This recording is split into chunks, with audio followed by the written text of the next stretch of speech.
Hey guys, today we'll be taking a look at another company who sells gaming PCs, and they're known as Max Ferris Technology. They are a game PC provider, and their mission statement is high in computing within any budget. And they're actually pretty true to that. They sell game PCs all the way down from $400 all the way up to $1,500, and they're actually not terrible value. They're not the best, but they're not the worst. So we're taking a look at them, where we're taking a look at the specs within them and see what kind of price to performance we're getting with their computers. So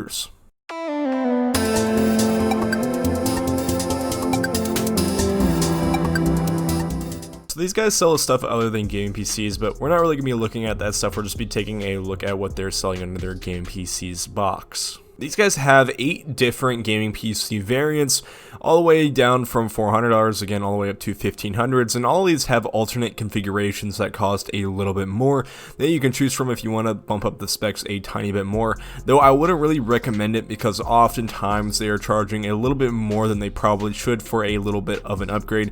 And again, it's a marginal upgrade. It's not like a complete redo of the processors and stuff like that. It's not a new CPU, a new GPU. It's maybe a little bit more storage or a little bit more RAM, and they're charging a pretty good amount for that kind of stuff, so I'd probably stay away from getting the alternate variants, just sticking with the base models. So the first one we're taking a look at today is going to be the Project Hydra. Now this is their lowest end gaming computer that they sell, and I don't know a whole about the looks. It's just kind of a weird configuration. I've never even actually seen this chassis before. It looks really old, and the colors do kind of clash, but if you care about something like that, I probably wouldn't be getting a $400 gaming PC. But these guys, you know, it's not a terrible gaming PC when you look at the specs. So for our specs, we have an Intel quad-core i5-2500. Now this CPU is a fairly old CPU. It's probably about, I would say, close to 10 years old, somewhere in that ballpark, and it's still not terrible. But it's not going to be great for a whole lot of modern games. It's still going to have it's not going to be as snappy as more modern CPUs would be, but it can still kind of do your stuff that you would need to do. Now for our GPU, we have a Radeon RX 550. It's a 2GB variant.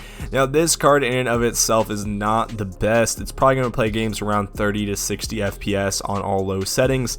I would probably recommend playing on 720p instead of 1080p.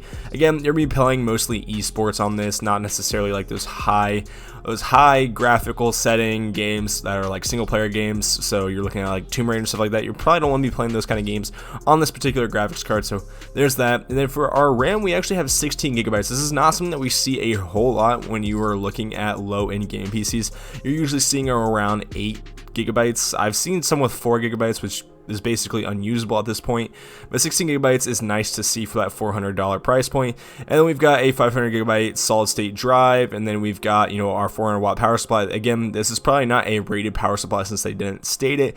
EVGA does make unrated power supplies, so I mean, they're a good company for power supplies, but it's unrated, so I don't necessarily know how the longevity of this thing is going to go. But again, EVGA is a pretty reputable brand, and if they're putting them in there, I would probably say you probably got a pretty good amount of time out of this power supply, as long as you're giving it enough cooling and, you know, airflow. In actual honesty, the better spec doesn't really look like it has anything different. It still has the same CPU, except this one says it's got a higher boost clock. They should have the same. I think it's around 3 GHz. I don't think it's 3.3. Same graphics card, same RAM. This is kind of weird. I don't know why they would charge $50 more for a better spec one. Oh, I think you get... Got it. Oh, I see. So, standard better. I still don't understand this. This is kind of confusing. So to me right now, it looks like there is no difference between their regular spec and better spec version of this PC, which I don't necessarily understand. It doesn't say any different. Like all of the specs are the exact same between all of them. And there's no difference between, it doesn't have any indication that there's any difference between them. So again, that just might be a fluke on the website's part. It might be something that they, you know, kind of typed in wrong. Now they do have a review section. Now again, I'm not 100% sure if these are all verified reviewers or if they're just bots that they put in to, you know, give themselves some better press. But it's kind of nice to see when you've got reviewers on different sites. So overall, this PC isn't terrible. Again, it's gonna be playing your games at a pretty decent FPS.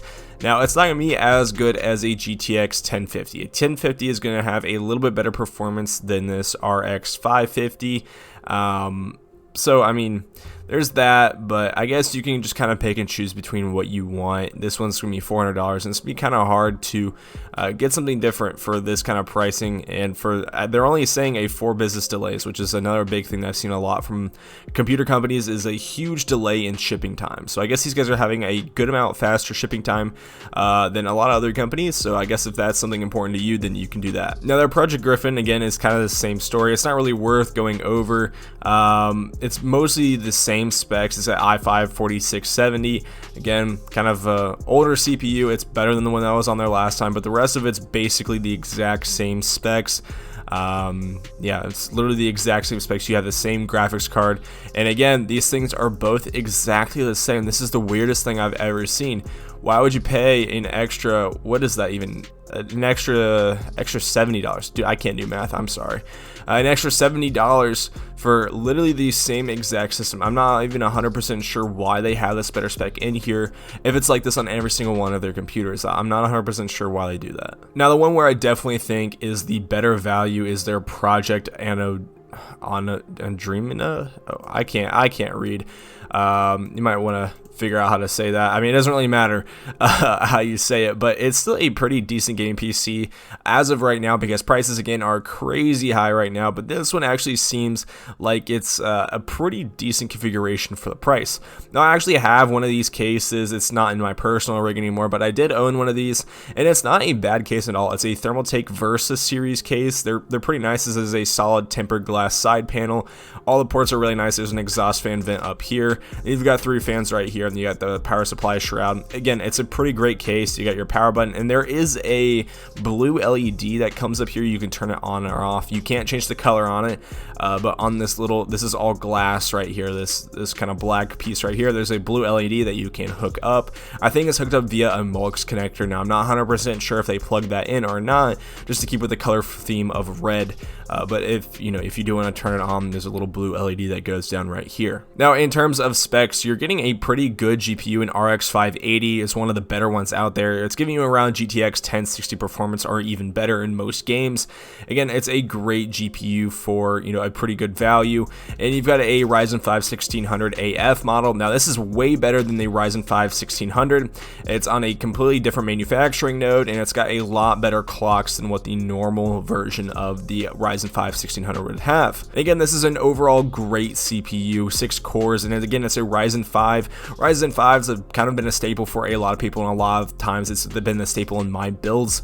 Ryzen 5s just offer amazing value with amazing performance. Now, for RAM, you're getting an amazing 16 gigabytes, and I mean, they've been fleshing out RAM pretty good. The RAM amounts have been amazing, and their speeds aren't terrible. Again, you might want to set a custom XMP profile and maybe get this up to 3200 megahertz.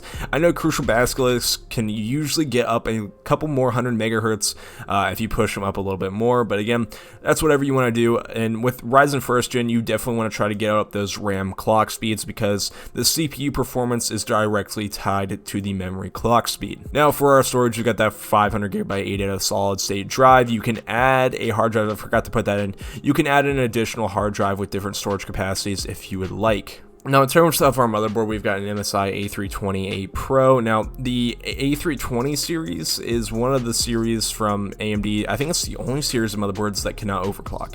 So if that is a feature that you are looking to do for your CPU to get a little bit of extra performance from it, you don't have it. You're not able to overclock from this board. It's a pretty low-end board in general, so you're not going to be having any of that overclocking headroom. And again, it's not a terrible board, but yeah. Our power supply is a EVGA 550 watt. Again, I don't know if this is certified or not. They have not put that in there.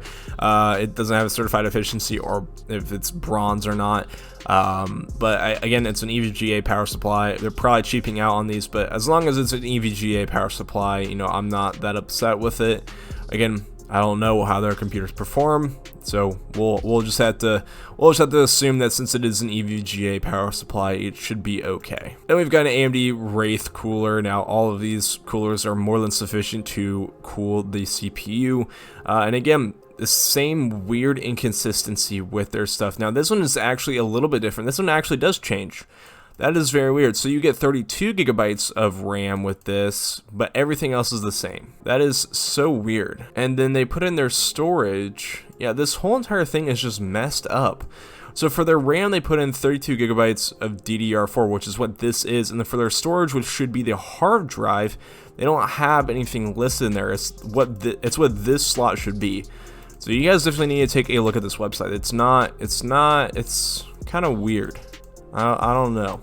But yeah, so with all the different little inconsistencies with their website, I just noticed that they have an iBuyPower logo on here, which I don't understand why they didn't Photoshop that out or use a different computer.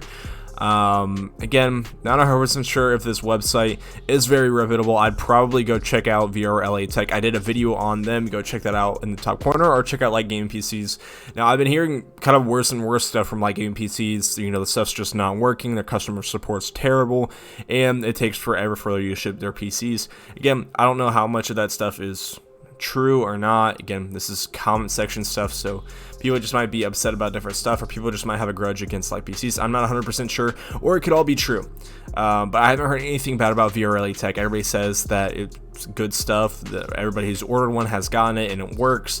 So I'm going to put a recommendation for VRLA Tech up in the top. I did a video on them if you guys want to go and check out their PCs. So yeah, guys, thank you for watching. If you guys want to see more of this kind of content, please like and subscribe. It really helps me out as a content creator. And hopefully I'll see you guys in the next one. Peace.